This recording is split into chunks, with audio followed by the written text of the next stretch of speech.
Mwaka en mar 98 kendo stage en Nyayo Stadium. Kanyo ne nitiere gimoro mane iluongo kanyo ni Benga Extravaganza. Ne en piem moro mane oriwo sana sana jo Benga mawuok from different places. Ne nitiere joma ne wuok Western Kenya, ne nitiere joma ne wuok Coast, nitiere joma ne wuok Ukambani. Ji kaka Skuma Binongaro gini ne perform. It was a show there was a prize. Nation Media ema aparo notelo ne, KBC was part of it, and it was being done in Nyayo Stadium. Competition ni for this particular year was very unique. Ok ni nang'o, the previous year noyudo ka Okach Gini owin. Earlier than that, Princess Julie ne osewine gi thumbe mar Dunia Mbaya, and Princess Julie was a star. Her star was shining during that period. So Okach tok tho Okach, it was immediately tok tho Okach. The group manotelnegi kod Aluoch Jamaranda, kamoting'o Jerry Jalamo Kajon, kamoting'o Oginga Wuod Awasi, to gi kanyo jagetani niluongo ni Adwero Kelo. They were a very powerful force. Okach had a very good team. So negitimo remix mar thuma had previously won. Iluongo kanyo Nagutu Nyowila. Oh, Nyowila.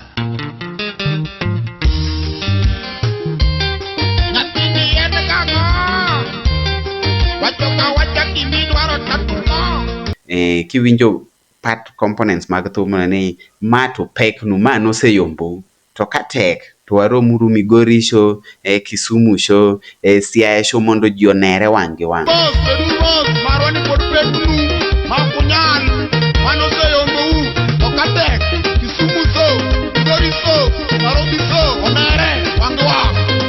Unfortunately, this song, the same message mane nitiere song ni, the same message mane Princess Julie Bobirogo, iluongo ni Malo Malo. So there were two competing songs.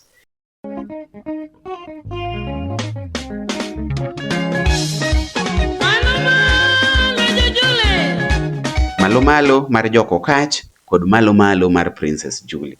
Star mar Princess Julie was shining so brightly, and Okach gini be, they were there to prove a point. They were there. Okach had brought something new.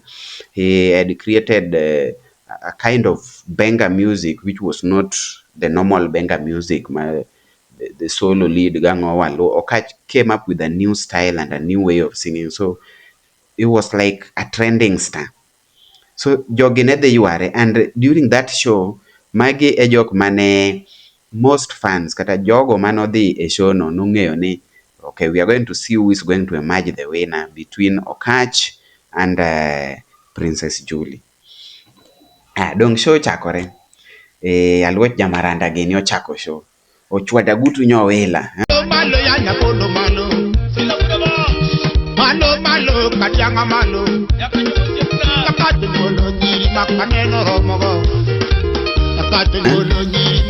Agutu Nyowilo mor kanyo, Agutu Nyowilo mor kanyo, Gito pango madwero kelo gini kelo bass mapek.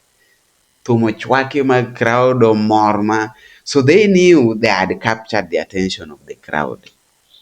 Nitiere jok mane make judgments kanyo, ging'iyo giwacho ni, okay, this team, this is good. Princess Julie obiro gi Malo Malo. Malo Malo, Joluo malo. Kene kunyalo paro Malo Malo na.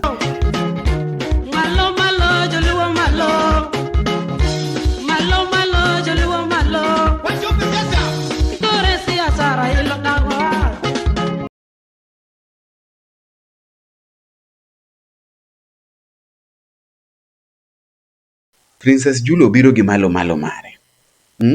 To gima noketo performance mar Princess Julie special en ni noting'o team kama noting'o Ajoji Dume, kanyo noting'o iluongo ni Atomi Sefa Wuod Adiedo.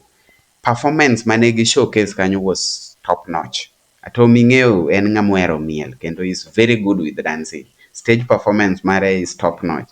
Princess Julie boyudo ka star mare shine. So the people could not agree who has won between the two. So they were not the only competitors. Jomoko be nobiro, but people expected either Joko Kach or Princess Julie mondo timango or win the award mar that year, because there was some cash prize mar ben ne bedo won.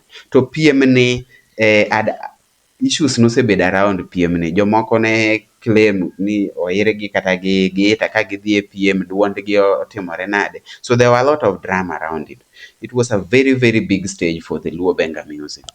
Then Tok jogi, people are not sure who has won. So people are expecting maybe Princess Julie the cow, the Benga Star of the Year that year, or Joko Kach pod the cow. Then someone who was unknown, although he was known but not to the expectation maneji pare. Iluongo n'Osito Kale. So Osito Kale kanosewere gi Joka Wino Lawi, koro nodhi oloso band ne. It was a very young band. To nogolo album mokwongo. Album ni ji ne pok owinjo kata. It was like the first time ma perform. Osito Kale odhi omulo gita. Asembo piny maber.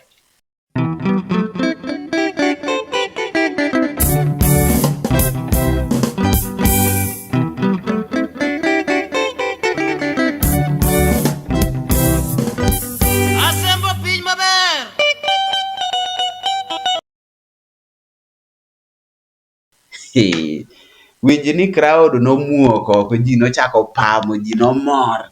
And that is how Osito Kale became the king of Benga. Just like that. He took an opportunity ma,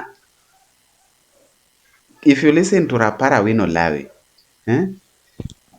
ibiro winjo sigana no kopango maber kaka ne gidhi jo Bengo rado ji gocho, radio lando ni Kadori Ayombo. It was a very sweet victory.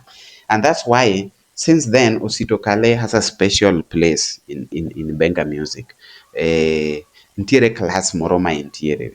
And I think that was the last time ma competition nobedo held. And ng'ama pod hold title no to date en Daktari Osito Kale.